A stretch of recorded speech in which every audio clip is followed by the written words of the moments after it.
My story, can you hear me? My story begins with one of my field trips. I taught ecology and natural history for many years, and in these courses we had 2 weekend field trips.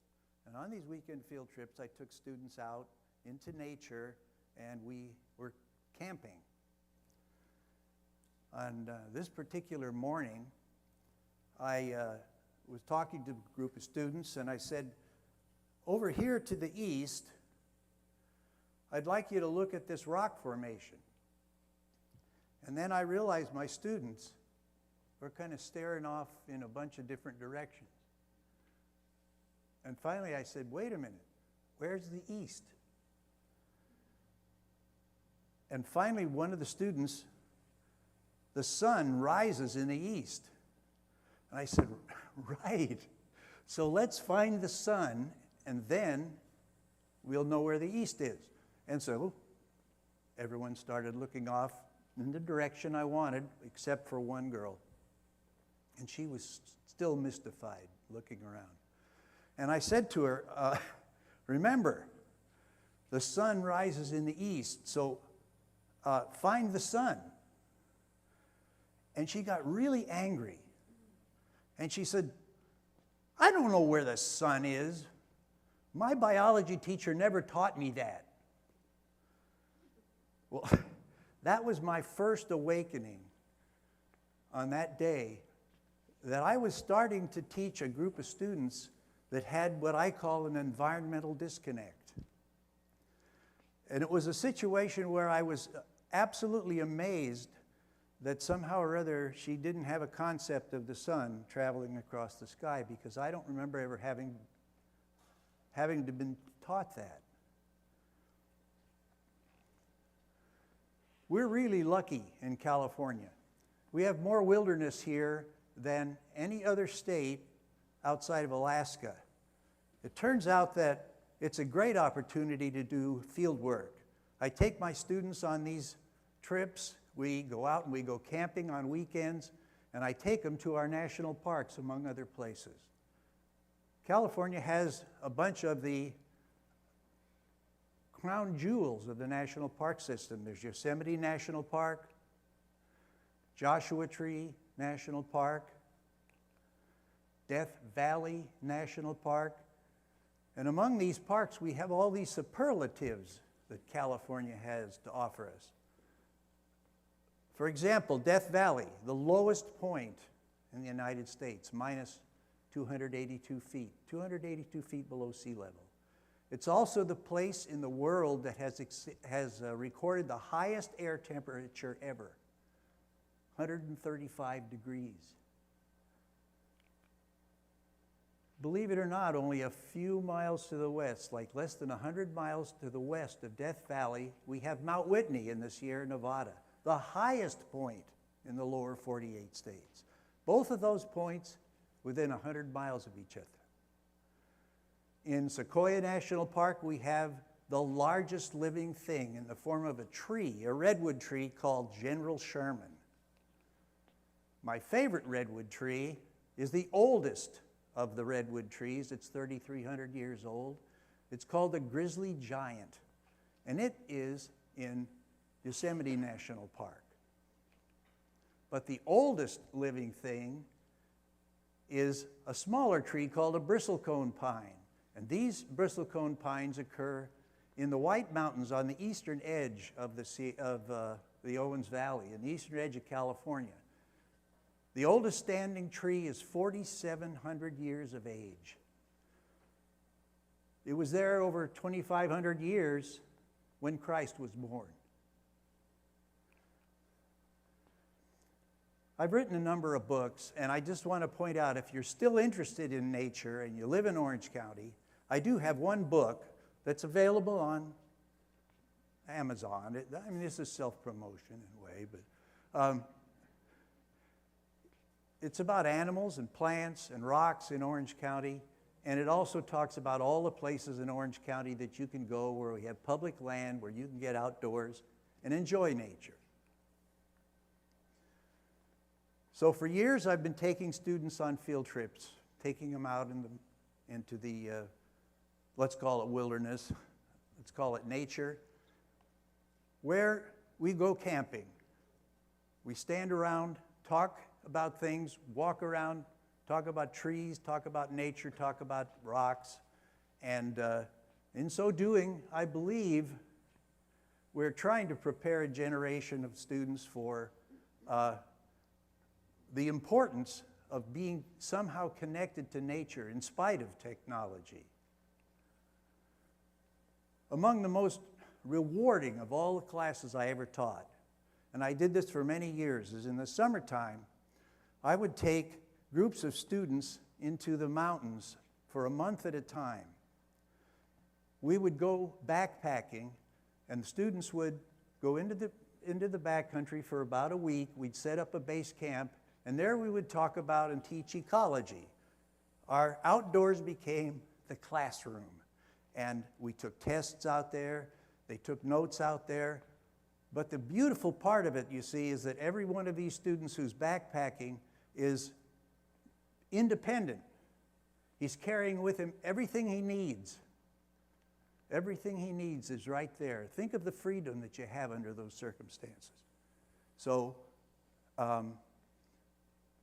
we would go into the backcountry for a week, set up a base camp. We'd come out, clean up, buy food, move to a new location, repeat the procedure. We did this for a month. A lot of these students have gone on into careers that involve biology and the outdoors. That guy walking in the front there is now the lead biologist at Grand Teton National Park. We went to the desert. We'd have one weekend trip to the desert, one weekend trip to the mountains. And that girl that's walking there is now a professor of biology at Mount Sac. The boy in front of her is now a professor of biology at Portland State University. It's a wonderful thing for me as a teacher, I get a little choked up, is to see my students moving on and still doing things that involve connections with nature. Now talk about technology. The invention of the automobile did a wonderful thing for humans. Among other things it did, is it enabled us to take a reliable form of transportation, go into remote areas, like out in the desert, where groups of friends or family can set up a camp and relax, enjoy nature, look at the stars at night, sit around a campfire.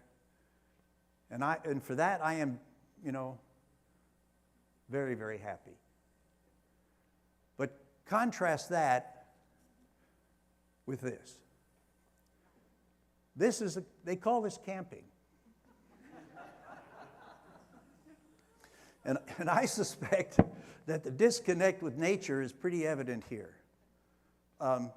Many of these people will retreat to their homes, watch TV, cook dinner on a microwave, play computer games, and outside will be probably one of the most beautiful skies that you could ever see. This is Death Valley at Death Valley Days. This is a photo that I got from the LA Times this last Wednesday. And it's about off-road vehicles and how they converge on this little town of Randsburg on any given weekend.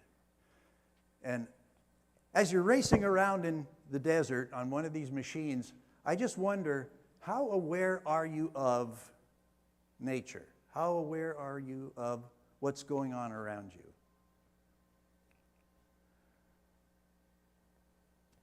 Think of the freedom that you get when you can sit and contemplate nature by a campfire. Think of the relaxation, the wonderful freedom you have to know that everything you need is right there with you. You are now free of technology. You don't have a cell phone because there's no cell phone service. You don't have a computer. You're sitting there with your own thoughts. You can stare into the campfire. I call it backcountry TV. You go into an alpha state. You get the same kind of thing when you stare at a waterfall. I don't know if you're familiar with this, or even the waves. There's something about water in motion and something about a campfire that is incredibly relaxing. And I submit that this is something that I think is important for the human spirit. And I try to teach this. I tried to teach this for years and years. And as time went by, however, I saw some of the desire for this to be lost. When I first started teaching field courses, they were the first classes to close. And this course was back in the early 70s with the environmental movement in full swing. Students wanted to go camping. They loved the concept. And I think we've got to invest in our young people. This is my granddaughter. We take her backpacking every summer. And, you know, it's my attempt to, at least within the family, keep that interest and that spark of enthusiasm about nature. And I think it would be a good thing if everybody could try to do this. When we go on the trails today, though, what we kind of see is a bunch of old people. And when we see young people, we see they have a different motive for being there. Now, I'm not opposed to physical fitness. I believe in it. But I wonder if your goal is to log miles on trails. I wonder if you're really still aware of the environment through which you're passing. Look at this gal, physically fit, running through nature on one of our local trails. But she's hooked up. You see the earplugs? She's listening to music. How much of nature is sinking in at this point? There's a change. People I see in the trails today might be trail pounders. They're people that are logging miles. I have a good friend, and he did the Pacific Crest Trail. He would log 25 miles a day.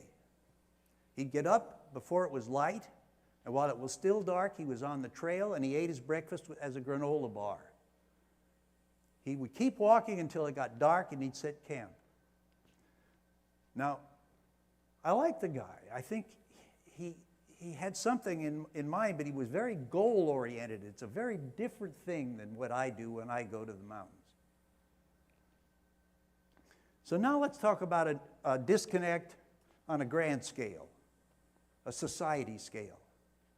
So bear with me while I teach a little ecology here. All the energy we experience on the earth effectively comes from the sun. It has to pass through the knothole we call photosynthesis. That's where a green plant converts light energy to food. And CH2O stands for carbohydrate, glucose. The animals of the world eat the plants or they eat each other. And we call that metabolism. And you'll see that the reactions are inverted. One is the reverse of the other.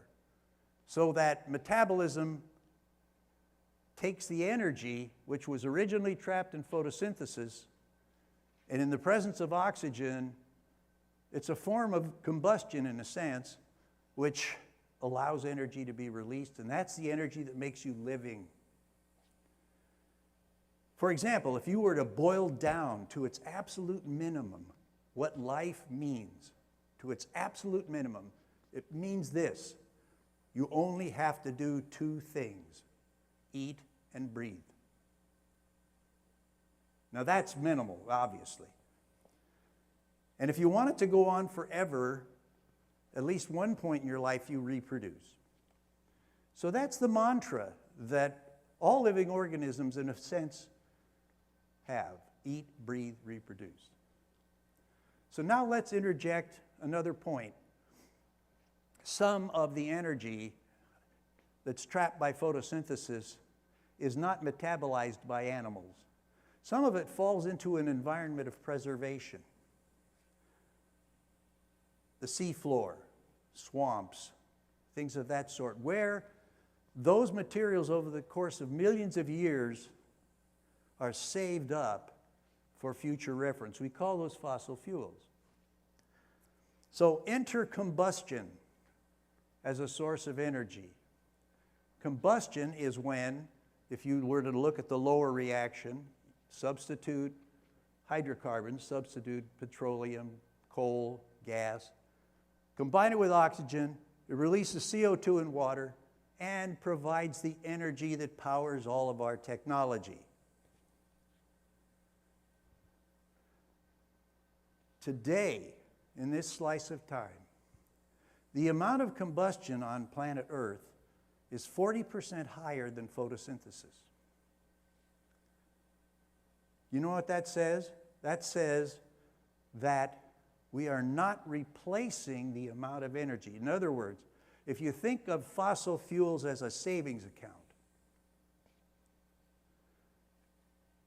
we are burning our savings 40% faster than we are earning the energy in the form of photosynthesis. Does that make sense?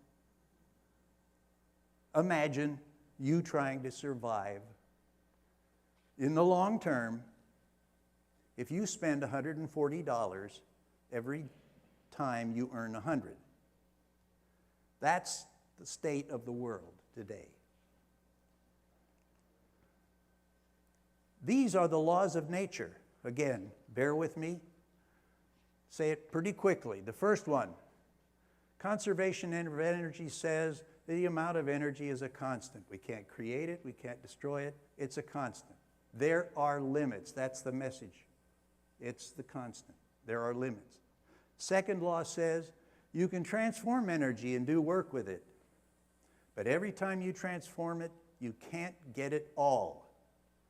Energy transformations are never 100% efficient. You understand? Keep those two things in mind. Those are the laws of nature. There are limits, and when you transform energy, you never get it all. So consider the generation of electricity. Down on the left side there, you see you burn coal. That creates heat. You use the heat to boil water. The steam is used to turn a turbine. The turbine turns a coil of wire in a magnetic field, and that starts electrons moving in the wire. Now, every one of those steps is an energy transformation, and every one of those steps is a loser. That electricity goes out through those wires you see out over those power lines, and that goes into your house. And what do you do with that electricity? You put it into your coffee pot and you boil water. You boil water down here, run through a bunch of transformations, and then you put it in your house and boil water. Every one of those steps was a loser. Does it ever occur to you to think about that? That's the disconnect. You understand?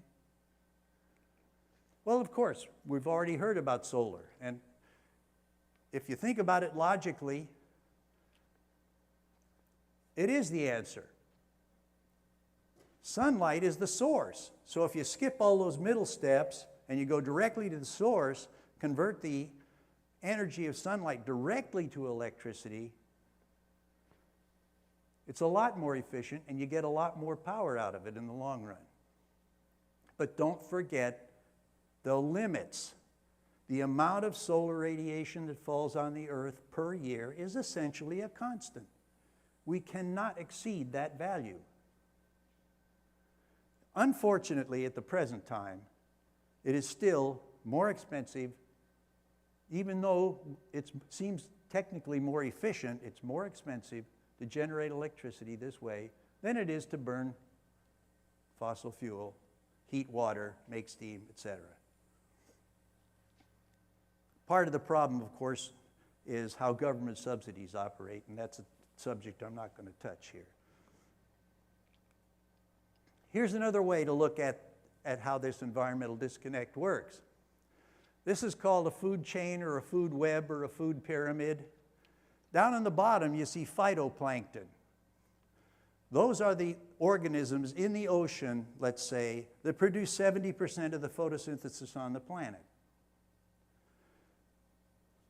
And if in a given year you were to produce 200 billion tons of those phytoplankton using solar energy, what kind of an ecosystem would it support in the ocean? And the answer is the critters that eat the phytoplankton only get 10% of that energy.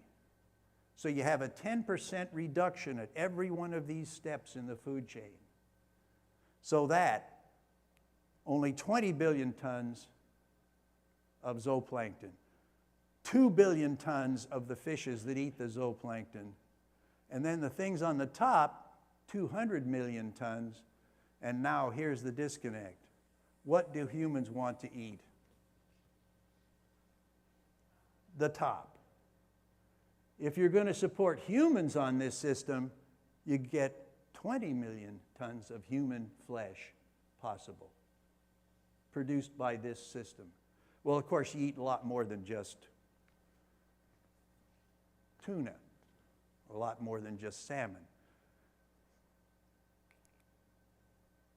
Well, now let's consider another form of this same disconnect, and that is down here we have phytoplankton at the bottom, and there's your food web with the same thing we talked about, except this time on the top, you see how humans catch fish. So what they do is they use the petroleum produced by the lower level through fossilization, fossil fuels. Remember, 40% more of that is happening than is photosynthesis.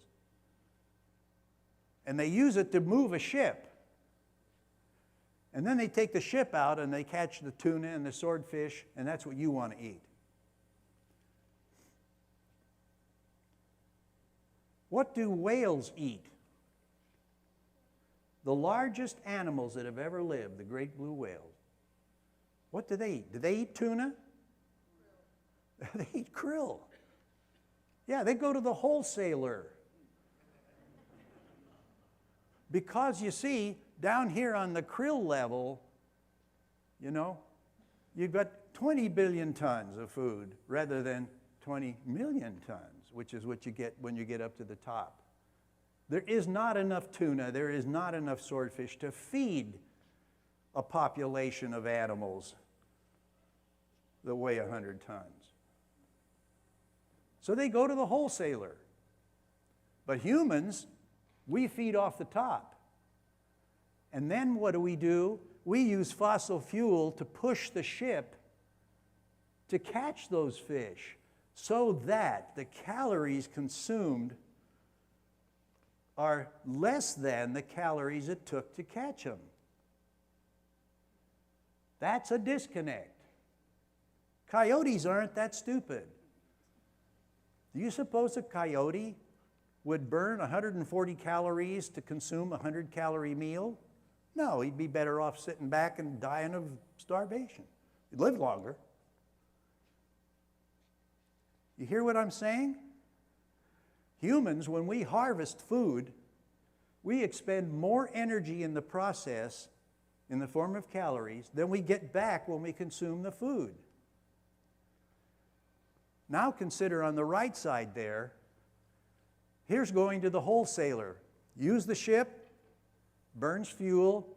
Let's go down and catch fish at the lower levels. Well, it turns out that we're not going to support human populations on anchovies or sardines.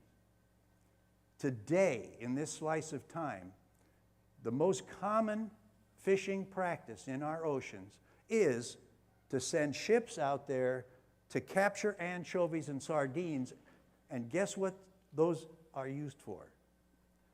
They're ground up to make fish meal, and they feed the fish meal to cattle to improve their protein intake. They grind it up and make fish meal, and they use the fish meal as a fertilizer. And they put that into agriculture to grow corn and wheat. And then a bunch of the corn and wheat is fed to livestock. And a whole bunch of that corn is turned ultimately to ethanol to power automobiles. Do you ever think about this? How many of our technology people think about it? We're expending more energy growing the food that's supposed to save us as a human population on the planet, but we're expending more energy than we get back when we eat it. Here's the problem. Too many people. We passed 7 billion 2011. You know how long it took to go from 6 billion to 7 billion on our planet? 12 years. You know how long it took to do the first billion? About 600,000 years.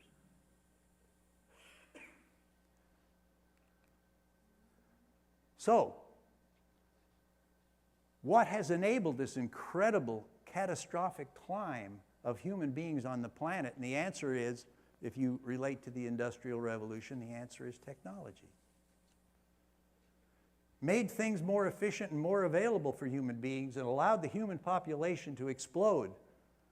Ecologists believe that the carrying capacity of the planet in some state where we can preserve nature, have agriculture, have societies, have civilizations, have cities, the carrying capacity of the Earth is probably around 6 billion, which means we're beyond that point. Yes? I want to ask a question. So I want to take my prerogative to ask you. So you saw the Peter Diamandis video at the beginning, that abundance is our future, and it seems to contradict some of what you're saying. And I wondered, how you would address a prescriptive way of addressing these issues. Well, okay, that's a very, very good question. Tell you what, I have about a couple of more slides, and then I'll address this point. How's that? Okay. Very quickly. But very quickly. Very quickly. First, here's the human condition. Eat, breathe, reproduce. The animals all know that. Get to the human. What's it all about? So as the sun sets slowly in the west, I ask this question. In this best of all possible worlds, where technology makes it better for humans, will there still be room for all the other plants and animals on the planet? And I want to leave you with a quotation from Lyndon Baines Johnson when he signed the Wilderness Act in 1964. If future generations are to remember us with gratitude rather than contempt, we must leave them more than the miracles of technology. We must leave them a glimpse of the world as it was in the beginning, not just after we got through with it. Now, in answer to the question, my prescription is education. I think we want to invest in our kids. Let's get our kids out in nature. Let's let them see nature. We have lots of it in Orange County. We have lots of it in the state of California. Take your family out. You don't have to go camping. You can stay in a motel. But go stare at a waterfall. Feel that calmness that goes with somehow or other the peace of being able to just communicate with nature. Invest in our kids. Let's have education also prepare us for the importance of nature as a part of your experience. Thank you.